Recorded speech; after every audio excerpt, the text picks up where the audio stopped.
The future belongs to those who believe in the beauty of their dreams. Eleanor Roosevelt. Curiosity fosters connection. Death is not the greatest loss in life. The greatest loss is what dies inside while still alive. Never surrender. Who said that? It's like the food dance when you get something good and you're not. That's how I feel before pie, doing the food dance. Welcome back. I know it feels like it's been a minute. We chill though.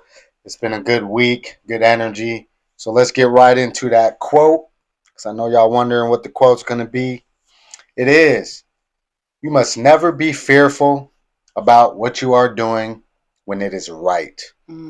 Each person must live their life as a model for others. I would like to be remembered as a person who wanted to be free, so other people would also be free. I knew someone had to take the first step, and I made up my mind not to move. Oof. We'll tell y'all later who said it. It's your boy B. Willis. I am here with my co-host Priscilla Z. I missed you all, and thanks for coming back and watching. I appreciate your energy. Yeah, last episode we went live. Threat Brown was here. Was super Big cool. energy. Talked about everything that we got going on. Yeah. What the PTCC as a company represents. And the fact that, the podcast is more of a continuum of our agenda and our energy and just a platform, if you will, to put the pursuing internal evolution and the blueprint philosophy to good use. Yeah, when I have to say, like, we do the episode and then I sit in reflection of like what we just did, because it really is on the fly. It's like Facebook Live every single time we do this. But we just record sometimes. And what was so cool to me is like the universe is, I believe the universe is holding us in this really organically beautiful way. And like I'd met Threat like a whole 10 minutes before we went Facebook Live. And I felt like, we've had interactions through, our text message feed and stuff like that. But man, I felt like I knew him for centuries on end. And really, I believe after reflecting, it was that I know his energy. I know his currency. I know his intentions. And it's a really beautiful thing that he's doing. He's honoring himself. And then he's putting forth that energy into the community in any way that he can, in the best and most positive form that he has available for others.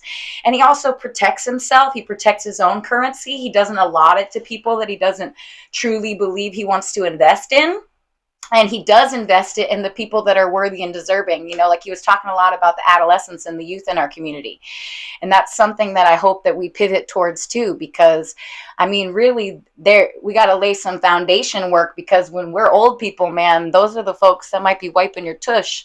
So you want them to be good people. You want them to be honorable members of the community who believe in active services, that believe in philanthropy, giving back, and always putting their best foot forward. So as we were talking about this pursuing internal evolution, like I always say, pie is something we're going to do with or without the consent. We want to do it intentionally.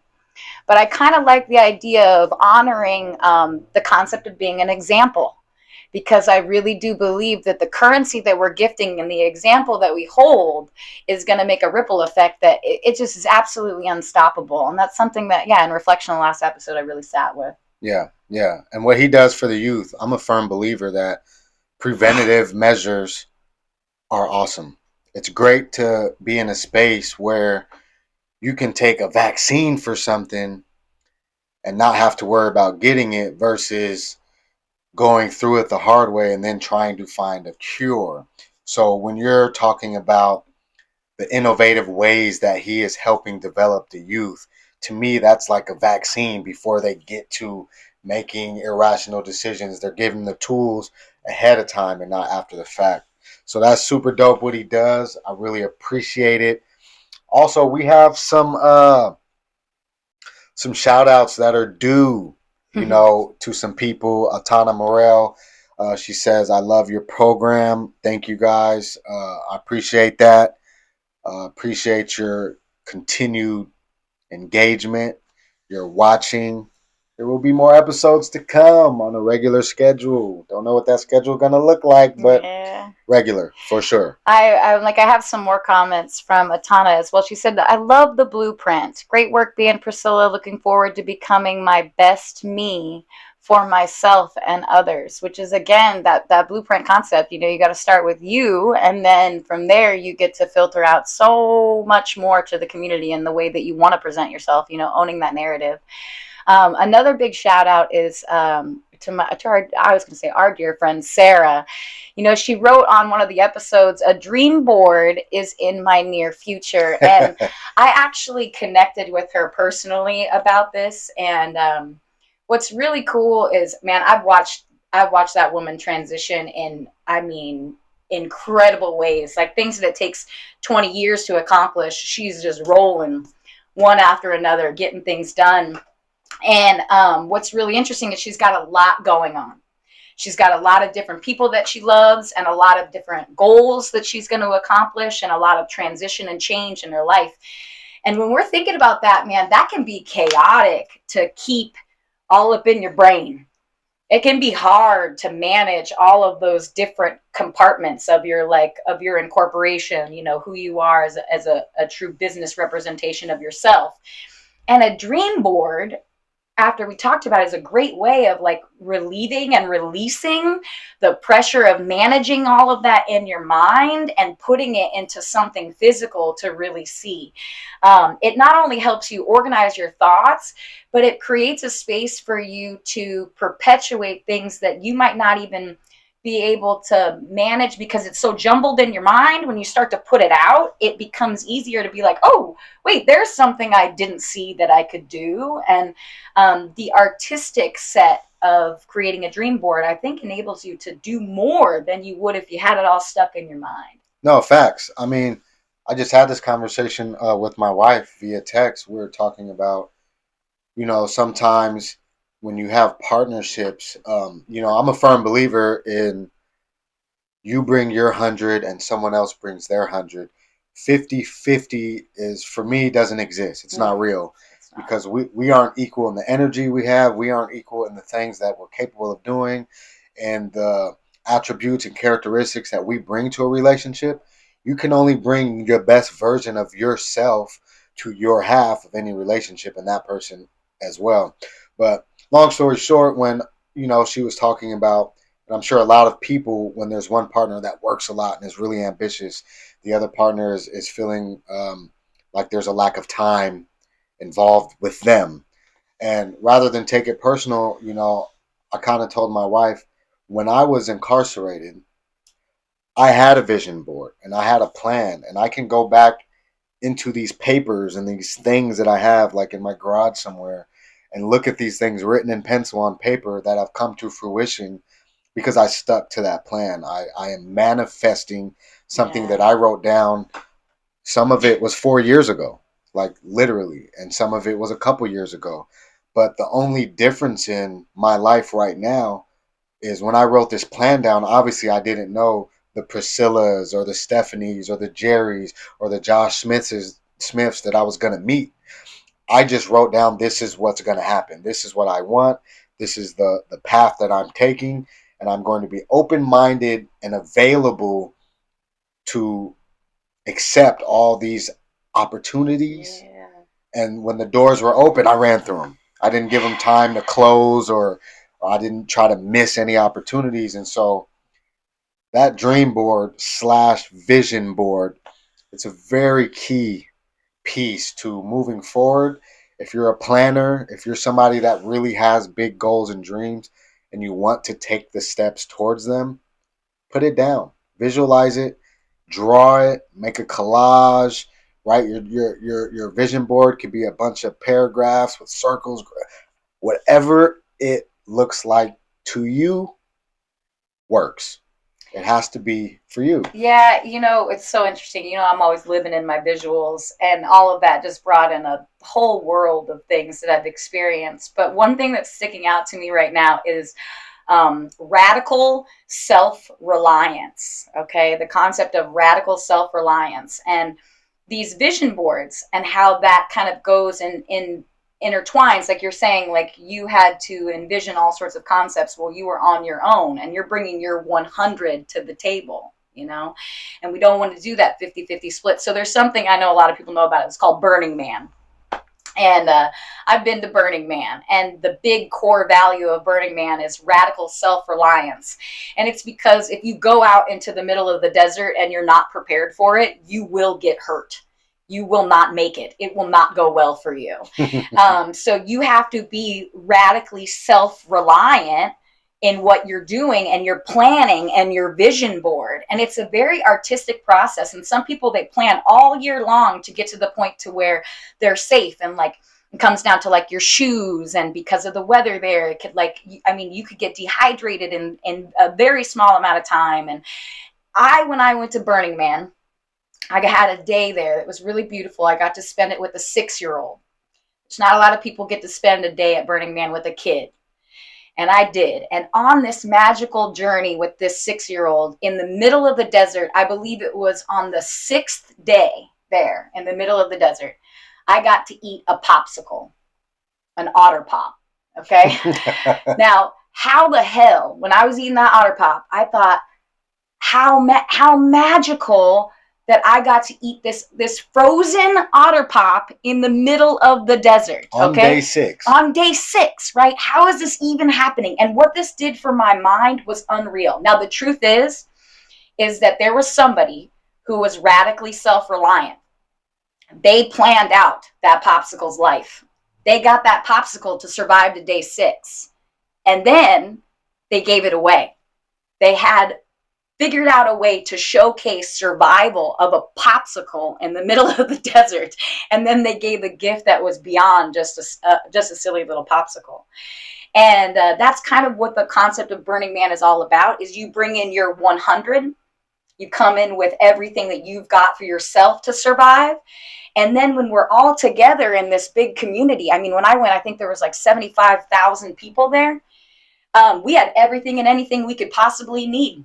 It was like floating on air in a community that all loved each other and all had each other's back. But the only reason that it worked is because everybody came in with 100. Because I think if everybody was coming in with 50, we would have had a lot of loss. So it's a mindset that we can carry on as we're creating a community here. You want to come in with the 100. You want to come in with the ability to keep an otter pop going in the middle of the desert, in the middle of the big heat.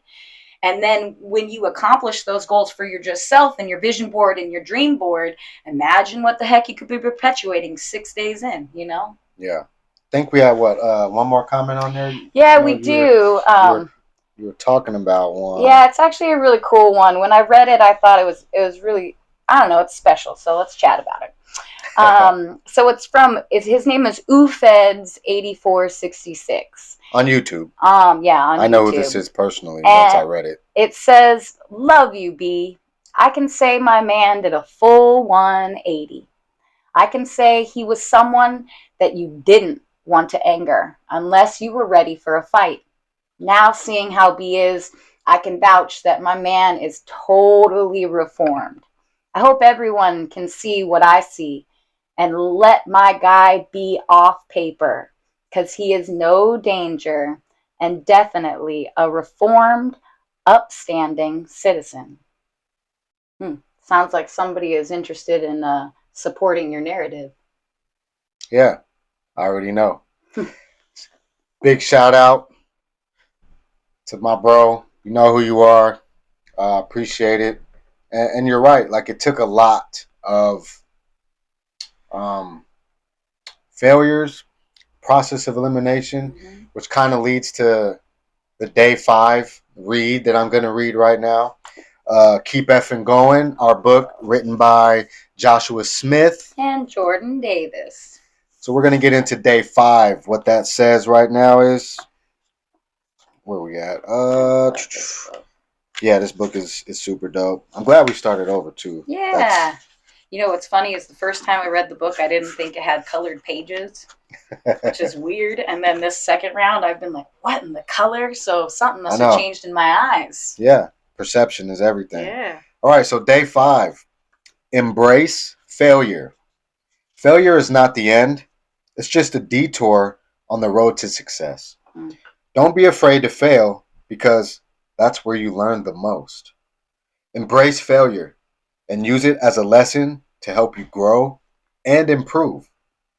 So the action item that's listed here for day 5 is think of a time when you failed at something and write down 3 things you learned from that experience. Use those lessons to help you approach future challenges with more confidence and resilience.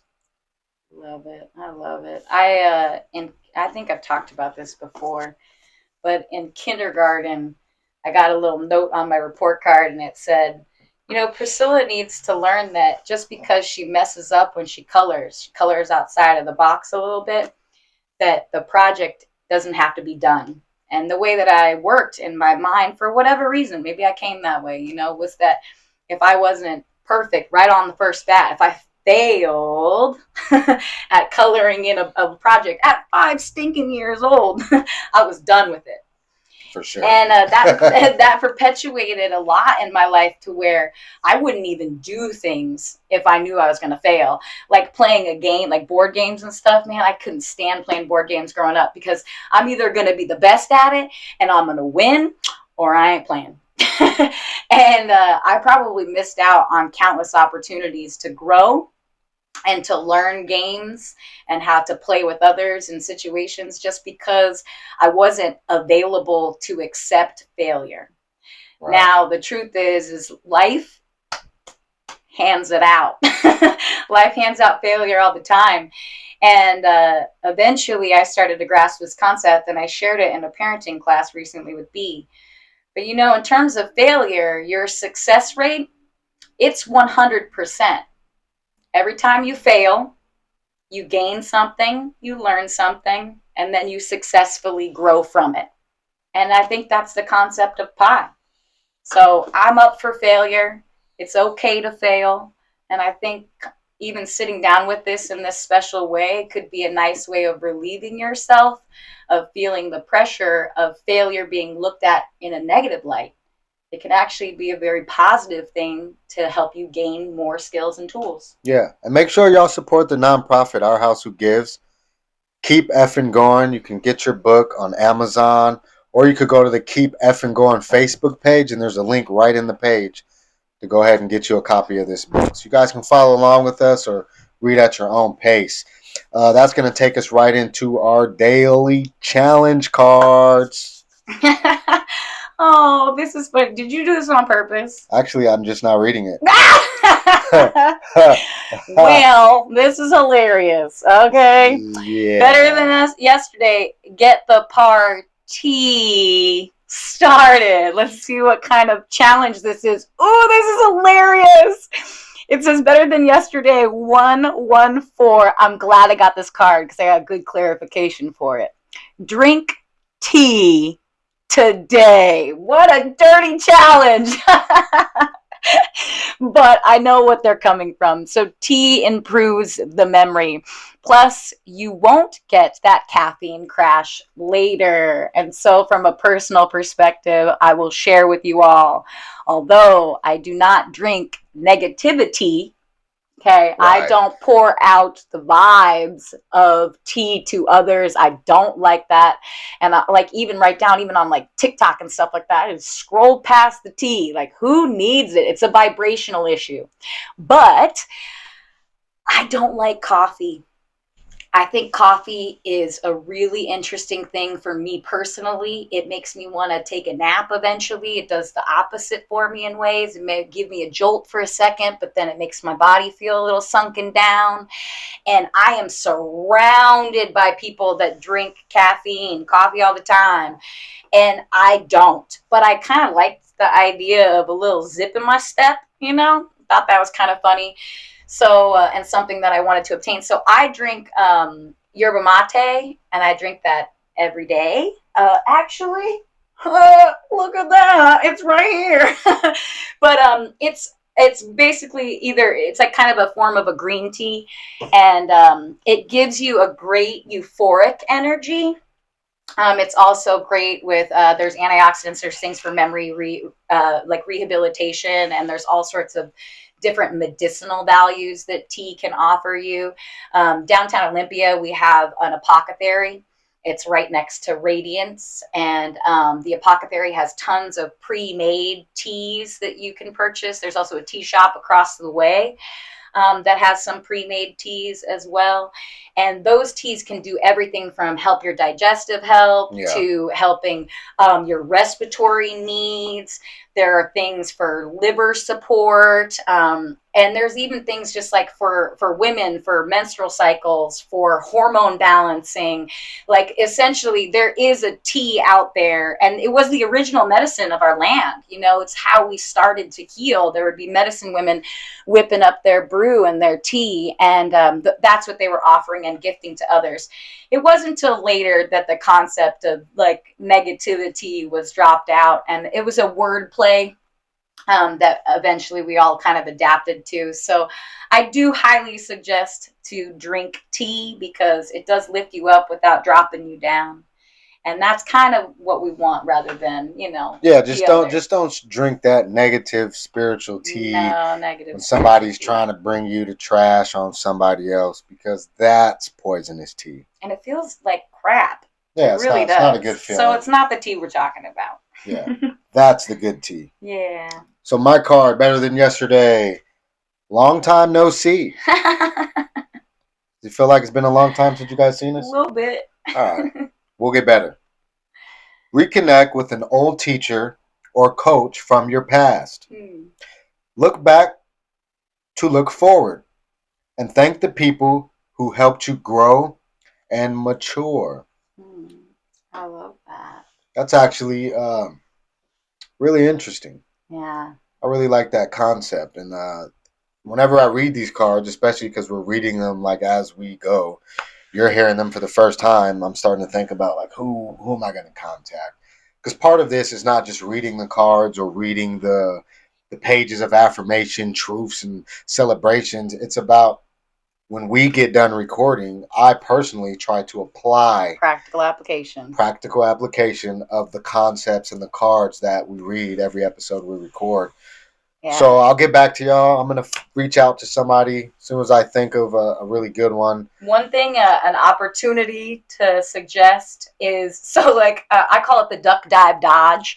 But when you're in like Walmart or Target and you see somebody and you're like, oh, duck, dive, dodge, and like you don't want to talk to them because you're just like on a mission or whatever. How many times have you seen one of your teachers at the store? And I'll tell you the truth, like I've duck dive dodged a few, but the times that I've seen them and went up to them and said, hey, Mrs. whoever it was, I'll do a little shout out right now. Mrs. Jones, beautiful, beautiful teacher. She knew the active mind and she was okay with it. And she would play music while we wrote in our journals, and she would help us grow in the ways that we needed to grow. And she saw each kid in her classroom as an individual versus like bulking us into the masses. And one thing that she taught me was how to write in cursive. And she taught me the value of how beautiful that was. And it's something that like I truly respect and honor now, because it's almost like I have the ability to read cryptic reading. Yeah. There are so many people nowadays that don't know how to do that. And even though it was something in the past, it's something that right now I find more benefit to than I could have ever comprehended when I was a kid. So shout out to Mrs. Jones for being the woman that you are. And I hope everybody else finds somebody in Walmart and says hello to them instead of duck, dive, dodging. Don't duck, dive, dodge. No, give in. Curiosity Fosters connection. Sounds like pie. Absolutely. We've got a fun little show topic today that we'll bring up right now, and they go hand in hand. But we've got redemption and resilience. And so I'll just read off just some dictionary versions of what this stuff means. So, what is the true meaning of resilience? Resilience is the process and outcome of successfully adapting to difficult or challenging life experiences, especially through mental, emotional, and behavioral flexibility and adjustment to external and internal demands. And then we'll head on over to redemption. And redemption, it's a noun. An act of redeeming or atoning for a fault or mistake, or the state of being redeemed. Deliverance, rescue. I love it. So we started, well, I picked this topic, and it started out as kind of a joke because I've been back in the weight room. I've been back going to the gym for almost a month and a half now. And one day I overdid it. Went home sick. Right. So the next day I went back, and I was like, I'm not going to let that one day of I accepted failure for the day. Came back in under the pretense of the original 4 agreements, always do your best. So that day, that just happened to be my best, was a fail. And when I came back, I actually hit 315 on the bench. Nice. For a couple. And I made a post on Facebook, and I was like, resilience and redemption. And light bulb. Sounds like a title for an episode of Pie, right? And that's kind of how it happens, right? We don't have a team of writers. We don't have creators giving us these topics and writing us these scripts. It's real life. It's in real time where we come up with these concepts, and we pull from our everyday life, our interactions with the gym, friends, our children, our spouses, our significant others, our siblings. And so also, in my field of work, there's the peer counseling, and the topic always comes up about resilience, but rarely does resilience also share the space of redemption, right? But to me, they're one and the same. Yeah, I like that. I'm going to read another dictionary definition because I feel like it goes in hand with what B just said. So resilience also offers the capacity to withstand or to recover quickly from difficulties. It's like a form of toughness. And then there's also the ability of a substance or an object to spring back into shape, a form of elasticity. And so, I mean, like personally, I've got a long walk of resilience and redemption. And I used to be a little bitter about the fact that I thought I had to be so resilient. And there was this big joke that like you could go into the Webster Dictionary, and instead of giving you these definitions, you'd see my face and it would be Priscilla is resilience. But right now in my life, I've pivoted this concept, and I think it's because of what you just said, redemption and resiliency going hand in hand, is that I honor being resilient. I think that being resilient is a very redeeming quality. And see what you did there. Yeah. Sounds like pie. Totally. I feel like my kid is the person that I am trying to showcase what it looks like to be a resilient woman in today's world, and that actually is very redeeming in terms of how I am a parent to her and how I showcase my own growth and development, because I'm not going to be able to be 100% perfect all the time.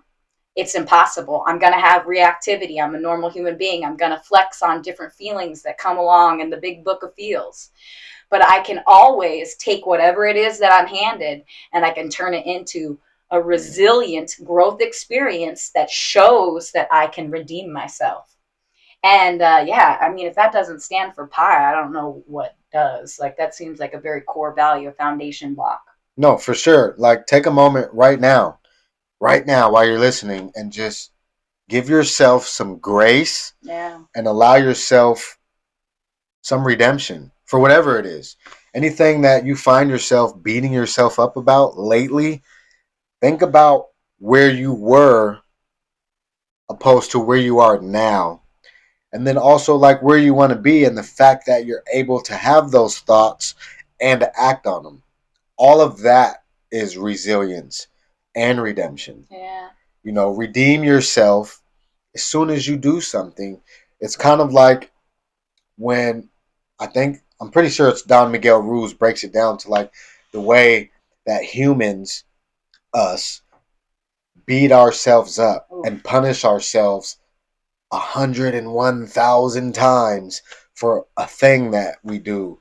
And something as simple as like a dog's forgiveness is just, it's instantaneous. It's like this thing happened, you made a mistake, or was it a mistake? Was it an opportunity to generate some knowledge?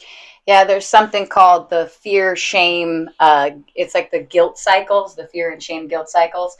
And basically, and I could pull it up, but I can kind of explain it. But you get to a point to where you do an action.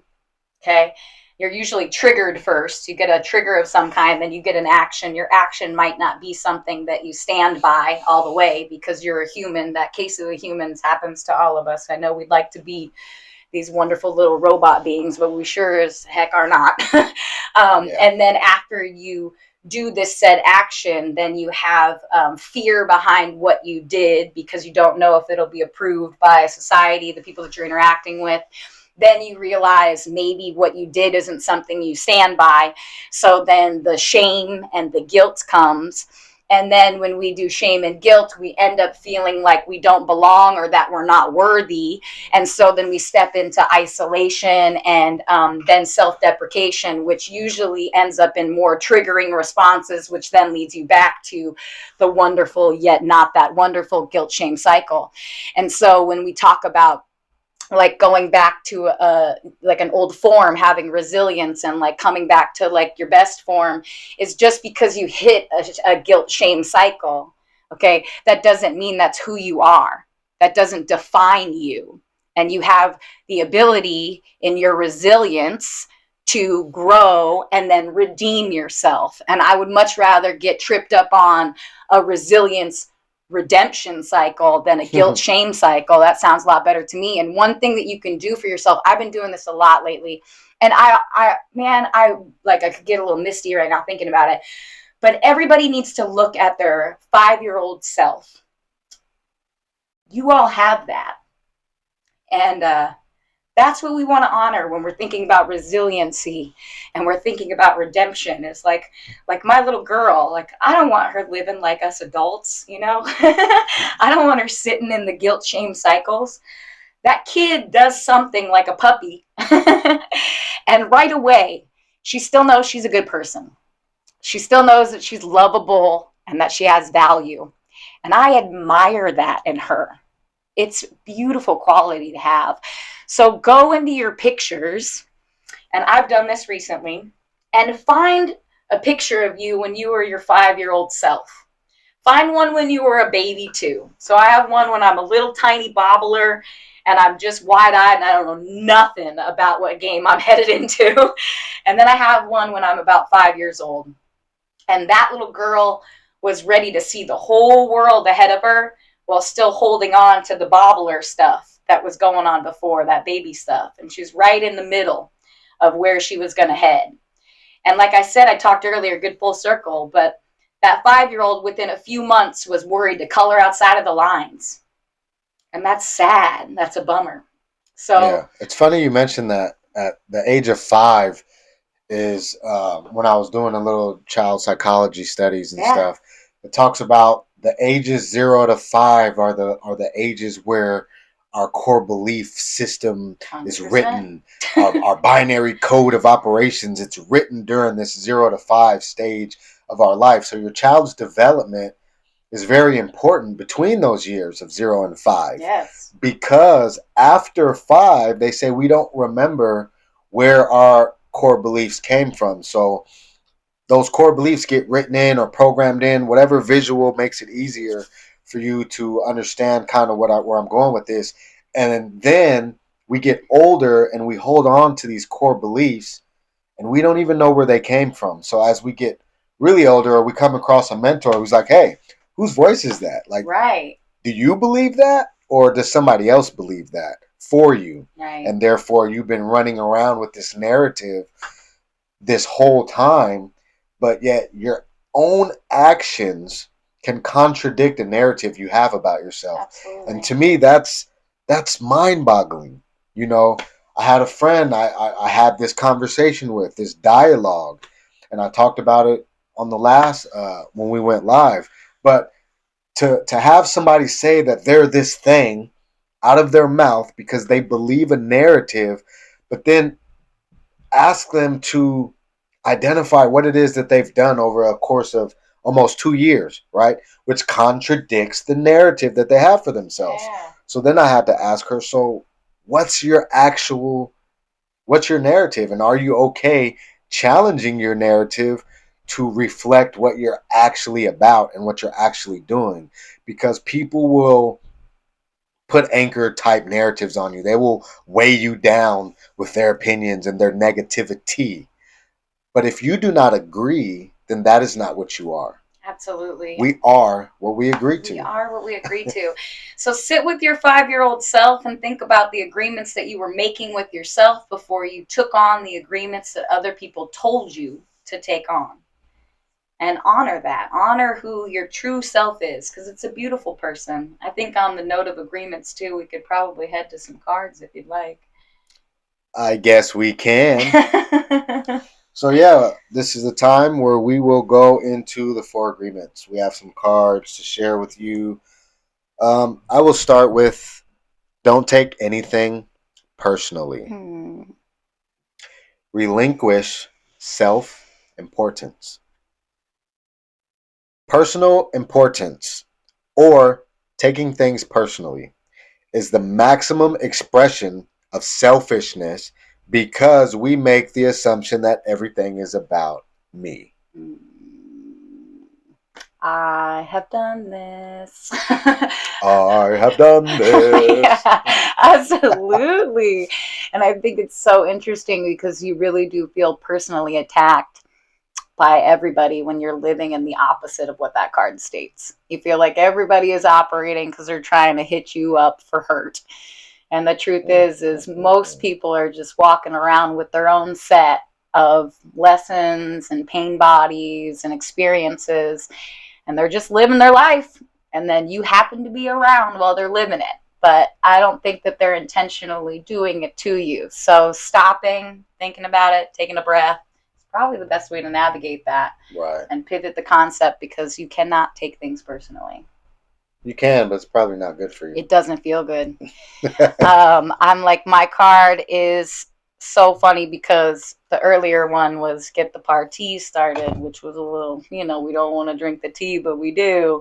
And this one says, don't make assumptions, eliminate gossip. That's the tea I was talking about. So thank you so much for this card. Sounds like pie. Absolutes. Making assumptions is a setup for suffering because usually we gossip about our assumptions. We make assumptions and believe we are right. Then we defend our assumptions and try to make others wrong. B, can you talk about the double down? I'm just saying, it's what happens, right? So somebody will believe a thing, and then when they put that energy into the world and it's negative, and then somebody else buys into it, and now you have 2 people spitting this negativity into the world, and then they get another call, so now you're bringing in a third person. You got 3 people on the screen. All of this based on assumption. Based on the one person's assumption. Okay. And now each person comes with their own assumptions about the information that's being shared. Now this big cauldron of witch's brew of gross tea is now poisonous because this group of people will now take this narrative that they've each individually doubled down on as the truth. And they have the ability to slander and poison and crush a whole nother human being based on something that may not even be in the slightest way true. And even if it was, it's not their business to be spreading or talking about. So that is what we're talking about when we say don't indulge in the tea consumption. Because it's not healthy. It's not conducive to a quality mental health. It actually can create more stress, even though in the moment and you're enjoying talking about something gross with someone else, it feels good. Or that's false. That's not real goodness. Yeah, it's like the dorky dopamine. So like you just don't want to go into that. It's a real dopamine hit for sure, but there's a lot of dopamine hits out there that aren't good for us, and we stop ourselves from doing the ones that are illegal. But then, so why would you engage in these ones when it feels the same? It feels just as illegal. You know, you don't feel good when other people are making assumptions and gossiping and doing that stuff about you. So why in the world would you then drop a bomb of tea on somebody else, you know? Mhm. And then that energy is really what it's about. It's about perpetuating the energy. You put out the energy into that area, and the universe is going to go, oh, okay, I hear you. Let me spit some of that back out. And then you get hot tea in your lap, and I don't think it feels that great. So No, it burns. Totally. Which leads to be impeccable with your word. Cultivate faith. To have great faith is to have great power, because your intent, your will is undivided. When your word isn't dissipated by doubt, the power of your word becomes even stronger. Oof. What that means to me, what I hear when I read that out loud, is that when you're sure about what you're saying, it holds great value with the quality of what you're saying. It creates a space for growth, for connection. Yeah. When you aren't sure about what you're saying, or when you know for sure it's an assumption, when you know you're engaging in tea, because you know when you're doing it. Absolutely. It is not going to feel very strong. It's going to feel weak, which is why people double down on their negative assumptions and opinions about people, because they try to convince someone else of the thing that they have assumed about somebody else, right? When you know you're right, you only have to say it once, and you can stand on it. I think that for some reason, so two things is like, so when tea is coming out and you know it's not good, it's diluted. So you got diluted tea. And then that's that double down aspect. You're just going to keep pouring it, right? Because then if we keep pouring some more into the cup, somehow we'll get a buzz off of it. But like in all reality, you're just overflowing everybody's cup with diluted tea, and nobody likes that. It tastes nasty. And we know that it tastes nasty. So pour it out. Don't even pour it towards others, and make sure that it's not something that we even engage in. I think that's something too with this concept of staying grounded in what you say. Is I've been on the pursuit of internal evolutions for a long time now. I've been searching and reading the books and all of that. And I will tell you, it's been a little diluted because I was in fear of what I was saying actually being true. That maybe I was the one responsible for everything in my life. That sounded scary. I wasn't that interested in that. And the accountability that came along with that was something I was afraid of. I was operating in fear for the mass majority of my life. Now, I'm pretty grounded in the things that I believe. And what I say, I mean. And I mean what I say. I'm impeccable with my words. And when I'm around people and I'm sharing my belief, right, it's not coming off as pushy. It's not coming off as something I'm trying to prove to other people. Because before, when I was living in fear, I was trying to prove it to myself. because I didn't even believe it. When you're trying to prove something to yourself, it's going to come out as if you're trying to convince other people. It's just like even in the physical altercations, when I was growing up in the streets and you hear somebody like, oh, I'm about to, and you're like, man, why are you pumping yourself up? That shows the fear that you have and the lack of belief you have in your position, because when you're wrong, you know you're wrong. So you're trying to convince someone else that you're this thing, that you're right, that you're in the right of way, and that the path you've chosen is so great. But really, it's not. And that's what the term insecurity is about. Because when you know you're not operating with impeccability of character and word and spirit, then you're not secure in the place that you have, the space that you take up, the skin that you're walking around in. You won't be comfortable in it because you're living in a lie. Yeah, I'm like, I've got a really cool little situation just happened, not last night, but it was the night before. So I was putting my daughter to bed, okay? Now, I will be very honest. In the past, when it was difficult to put her to bed, I was taking everything personal. Everything. Like, I'm thinking I'm not a good mom. I'm thinking I don't know how to help my kid. I'm leaving this situation being frazzled because I'm taking all of it personal.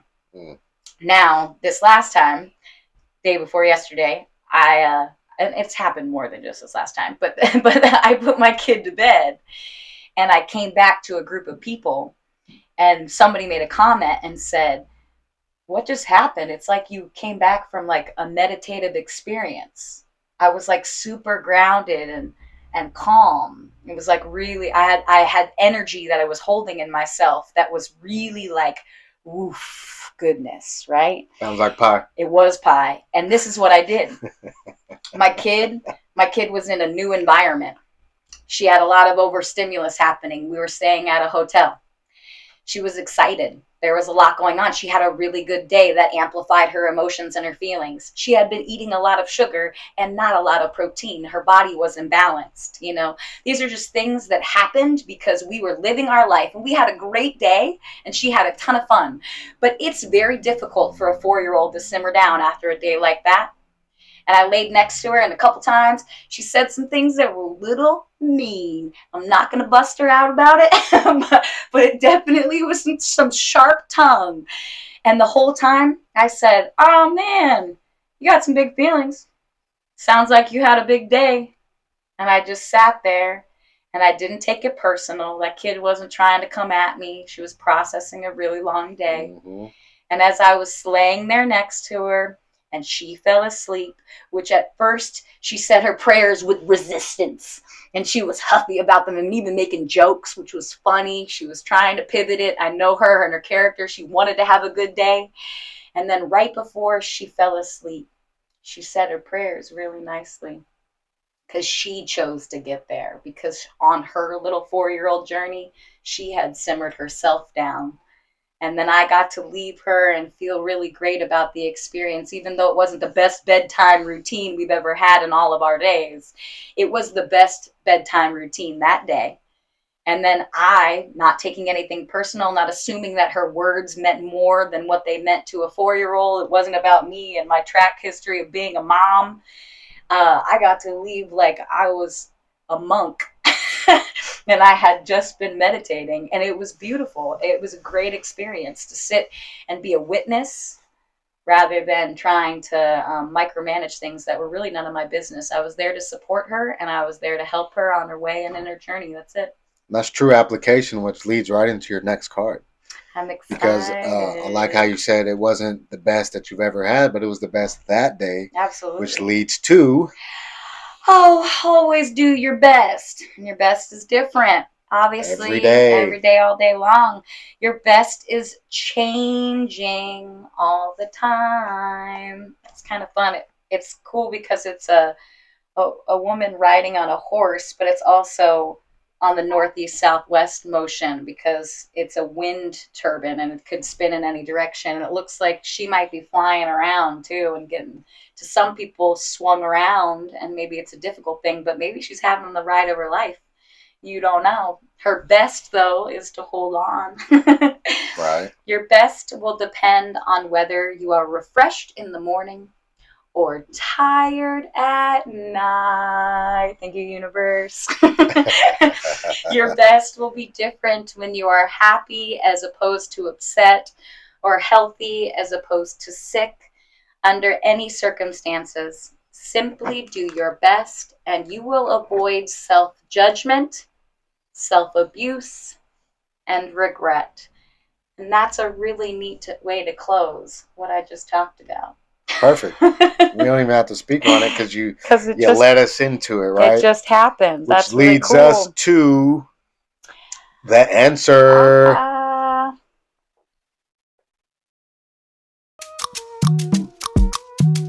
Who said that? All right. Well, the highly gifted earth angel that spoke previously in the quotes that be delivered was Mrs. Rosa Parks. Shout out Rosa Parks, Black History Month. Absolutely. Let's go. I want to read another quote from Mrs. Parks right now. It says, I have learned over the years that when one's mind is made up, this diminishes fear. Knowing what must be done does away with fear. Which then I think leads into right what we were just chatting about in our cards. And that when we are operating in not being grounded in what our mind truly believes for self, we are operating in fear. And I do believe that there's some very scary situations that Rosa Parks had definitely walked into. But I think that the reason that she was grounded and successful in what she was doing is that she had made her mind up. And she was not afraid. And that fear that she diminished, the strength that she decided to exude, look at where it's still carrying people today. Facts. Big facts. Yeah, that's powerful. It's an amazing time that we live in right now. You know, we're leaning more towards inclusivity and cultural competence across the board. Leaning away from the nastiness, even though it's still there. Yeah. You know what I'm talking about. But this isn't the place for that negativity. But we will just highlight the positive motion, the forward motion, the celebration. You know, I had my son last night. He's almost 21, so I'm like, all right. We were joking when we were watching the Super Bowl, and Black Dynamite came up, and my older brother, his uncle, was like, "Oh, you too young, you don't know." So I was like, "When he leaves and this game's over, we're gonna put on Black Dynamite. We're gonna celebrate today." So yeah, me and my son got to enjoy that last night, and now he knows he's hit. So that's super cool. I'm like, I did want to continue reading the quote for everybody because it's kind of what we just touched base, but Rosa Parks, she knew what she was doing.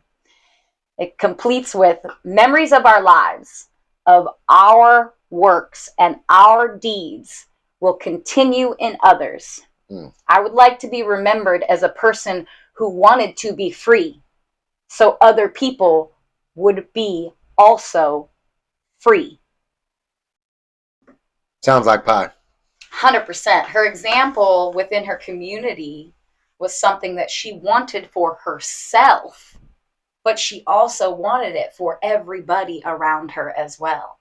And I think that maybe when we're exploring these concepts of pie, like some of the greatest leaders in our world, if we were to diminish the concept of fear, even if it's something that we have a little bit within ourselves, our natural fear that comes about, you might be able to break past that fear if you realize what you're doing for yourself could also be what you're doing for everybody around you. And just like parents, when you get that vibe of how you're going to do everything you can for yourself and your kid, you're going to do it for your children too. You could accomplish anything in the world. We feel this about our family members. Sometimes we will diminish fear because of others. We can be in any situation that normally, if it was just us on our own, we might be a little too scared to do it. But if we were doing it for someone else, man, then listen, I'm a blaze through. I'm not going to be fearful at all. So imagine that when we're pursuing internal evolution, it's not just for yourself all the way. It's for the evolution of all. And then with that, maybe we can knock the fear off to the side real quick. You look at our logo and you see the different pieces. You see a blueprint to a better self, a better you. This tree represents a person growing, and these leaves are different things that they're learning and gaining in their evolution. But leaves can be picked. Mm-hmm. So as you grow in your evolution, you can drop these leaves on different people, turn over new leaves, and show different colors and different sides of things. Leaves. Did you see what he Sounds just did? like pie. So one thing that I wanted to say about what Rosa Parks was saying is when you know that something must be done and you know it's right, that is when you're at that juxtaposition of being stuck in fear or showing courage. One leads to the other with the decision to act. Mm-hmm. As soon as you decide, I'm doing it, the fear has now been diminished, and then you are now given the ability to act in courage, to be courageous, to step into that role of what must be done, and sometimes just because it's right. It's not always fight or flight for your life, like the crocodile brain or what have you that we have that puts us in that mode when we act instinctively to protect our lives. But when we act to protect others and do the right thing morally, that's a little higher consciousness of being a defender, being somebody that stands for something in spite of the fear. We all feel fear at one point or another. Fear is actually a good thing. Yeah. So is anger. These things come. They're normal. When these things in our brains are activated that kept us alive when the predators were going to kill us, right? Mm-hmm. So these things have their place, but how we navigate them and how we move through them is just determined by our pursuit of internal evolution. How are we building ourselves up and creating the foundation in ourselves to give us the ability to act courageously in any given situation? Yeah, something that is kind of humbling that I personally believe in, and everybody can take it however you wish, but I believe in the universe. Like, this is my greater power, this universe and all the orchestrations and how people meet and we all dance and mingle with one another. And if you break down the etymology of the word universe, One song. So when we are all living this life together, I actually believe, and it's a tough thing sometimes to put your mind around at first, but then when you cave into it, it's really beautiful. But like, B is me, and I am B. We technically are all a part of the universe. We might be in two physical bodies that are different here on Earth, but our like energy or our essence on Earth, we are all one. We are all making one beautiful energetic sound. And when you start to operate in the concept of us all being one together, you get to diminish the harshness that life has to offer. Because like the fear and concepts, Rosa Parks, I think, was thinking on this concept or this line. She believed that we were all equal. We were all one part of this world in existence together, and we all deserve to be free. That was her intention. The visual I'm getting, call me a nerd, yeah, like is when Superman would be hovering over the planet, and he'd be listening and he'd be hearing from all across the planet, all these different things. And Superman, being an alien, could see the planet he lived on as human beings, not differentiating between people in India or people in Africa or people in the United States. He would fly to above the world and just listen to the song. Yep. The song of Earth, the song of humanity. Yeah. And it would be beautiful if we could just contribute to positive consciousness, to contribute happy notes to that song. And like Brian L. Weiss, he talks about past life regressions. He's a great author to go and investigate. And there's a couple other doctors out there that I've followed that work in past life regressions, and people who have also, they've died and then they came back, or they like were on the brink of death and like floated above. And these people, and I mean, obviously I don't know for fact, so I'm not saying this is law, but this is a concept to think about, is that they say that the people that go up, like to where all the spirits are, is that everybody knows that you're coming, and everybody starts to say hi and hello, because we remember each other, we know each other, because we were all doing this a million times before. And as everybody goes, hi, hi, hello, hello, hi, hi, hi, hi, hello, and there's all of these people in unison, it creates a beautiful hum, like a hymn, like you would hear in churches sometimes, you know? It's this beautiful noise that makes you feel like you're welcome and that everybody loves you. And the same thing goes in full circle back to my Burning Man chat earlier. But at the very end of Burning Man, a lot of people know about the man that burns.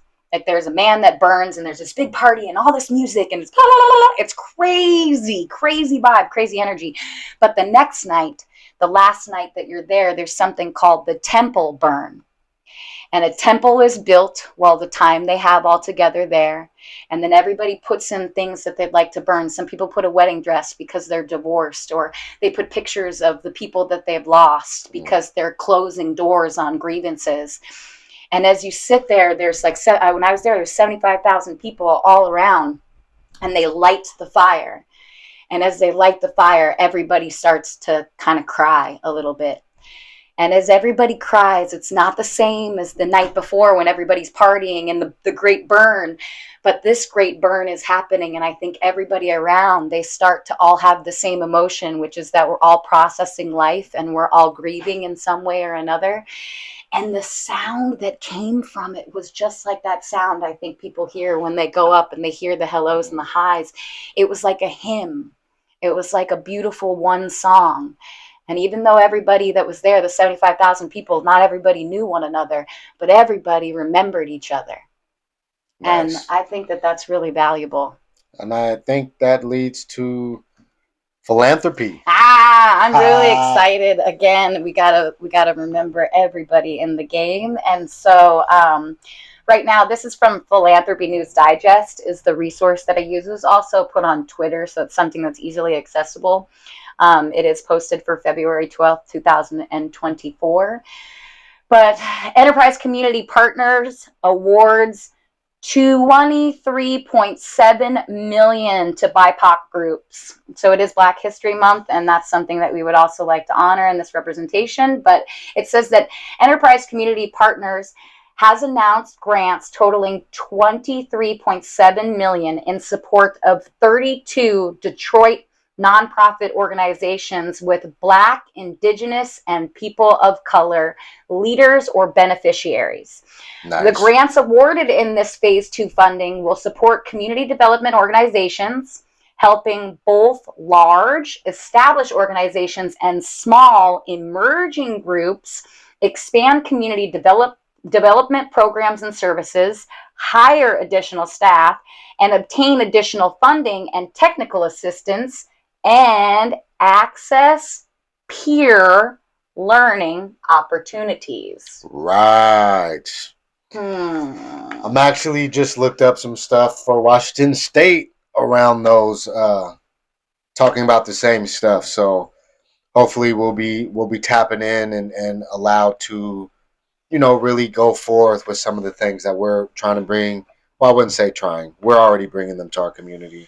Absolutely. Yeah, we're here. I'm like, what's really interesting is I like how it talks about the inclusivity of, like, there's going to be bigger groups, of course, that they're going to be involved in with these grants, because the bigger platforms obviously are established. And it's great to keep that vibration going. But I like that we're honoring the smaller sense of community. And in our own community right now, I can see that growth and development occurring. There are a lot of people, and I don't know if it's like an energy shift or the veils lifting or whatnot, but so many people are entering forms of recovery. in their life. And recovery is in all shapes and sizes. It doesn't mean just addictions to drugs and alcohol. Recovery can be anything, truly about the pursuing internal evolution of the soul and of healing whatever it is that your human experience has provided you. And as these wonderful, powerful people emerge, we're starting to find that peer connection is truly one of the most cathartic, healing forms of therapy out there. It is a brilliant way of being seen and heard and accepted with an unconditional love and kindness that is something that sometimes can't be found in all professional formalities. So right now in our own community, I have just watched some people grow, and they are all pivoting into the peer opportunities. Including you. Yeah, including me. Yeah, it's been wild. I always thought like I wanted to be a counselor when I grew up or something like that, a therapist, I thought, or a doctor and those sorts of things. I just truly wanted to help people on their soul progression because I myself needed help on my soul progression. So I was trying to emit what I knew I needed in self. And right now what I'm finding is that when I get down and I become one size. This is a concept that we've been talking about. Like I want to be the same as everybody around me. I want oneness with all of us, and I don't want to be bigger than anybody, and I don't want to be smaller than anybody. I want to meet at that peer eye to eye with everybody that I'm connecting with, and I'm actually finding. I thought even before like a month or two ago, before this journey, peer. The word peer to me, I thought it meant like somebody in the same age category. Like that was a big one for me. I thought that's a peer, but now I'm realizing, in all fairness, there's just like we talked about T and T. Yeah. Right? There's your peers, like when right. in trials, right? A trial of your peers. Right. That was supposed to be more of like your peers, your age bracket, I guess, people that are within the same generation. Right. But then there's peer based on lived experience. Being here on Earth. Exactly. So your lived experience, you could have a lot of similarities with somebody 20 years your senior and still be a good peer support to that person because your shared experience through the judicial system or a behavioral health situation or substance use disorder situation or any form of trauma that you're able to be resilient. Yeah. And have redemption. Absolutely. And that is what the peer support provides. We model it, and we are walking billboards of hope for people that are coming through the same jungle that we've already been through. And that's where there's not really a hierarchy. It's more of I've been there, and here's my story, and take from it what you want, take from it what you need to allow you to grow in your pursuit of internal evolution. Yeah, I'm like that I want to touch base on the blueprint. Again, if anybody wants the blueprint for your own life, please let us know. We'd love to get this out there in any way we can to anybody that is in need of that. But one of the agreements within the blueprint is I agree to connect with others in a positive and authentic way. I can accept that curiosity fosters connection. I agree to look for the commonalities among others and myself, and practice open-mindedness with confronting with something new by asking questions that are meant to seek understanding and promote unity. And like that also leads into our practical application, which is like, and in this peer concept. So like my kid, like I'm not trying to be best friends with my kid. I'm not trying to go that route where I'm like, her and I are the best buddies forever kind of thing. Because I know that there should be some boundaries between mother and child. But lately I've been looking at her like she's my peer. Like she's just somebody on earth who is experiencing her life. And I know a little bit about that. And instead of telling her what I think or telling her how to navigate her experience, I've been asking her questions. And actually in the car yesterday, she told me she was annoyed with me She said, why do you keep asking me stuff? You keep asking me like if I had a good time or if I'm okay or how I'm feeling. And she's all, you already kind of asked me enough. I'm good. And I was like, okay, apparently you are. Like, but the truth is I was trying to practically apply this concept, and I was going hard, I guess, a little bit too hard for her needs, but I appreciate her knowing to regulate that. The truth is, though, I'm curious. I am curious about what she thinks about the world. And I had the same curious conversations with somebody who was 40 years older than me in the same day. So I like this idea of, this peer connectivity and how we can foster connection with anybody anywhere. It's just a matter of how you approach it. Yeah, ask those questions and ask genuine questions. Ask questions that of things that really interest you and give the person the space to talk. In our field, it's kind of along the lines of motivational interviewing, which we won't get into.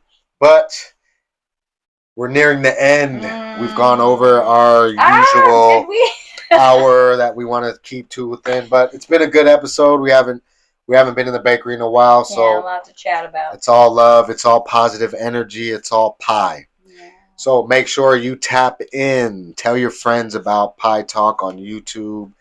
If you are looking to just sit through some positivity and not any negativity, not the poison, but the good stuff. Follow us on Facebook.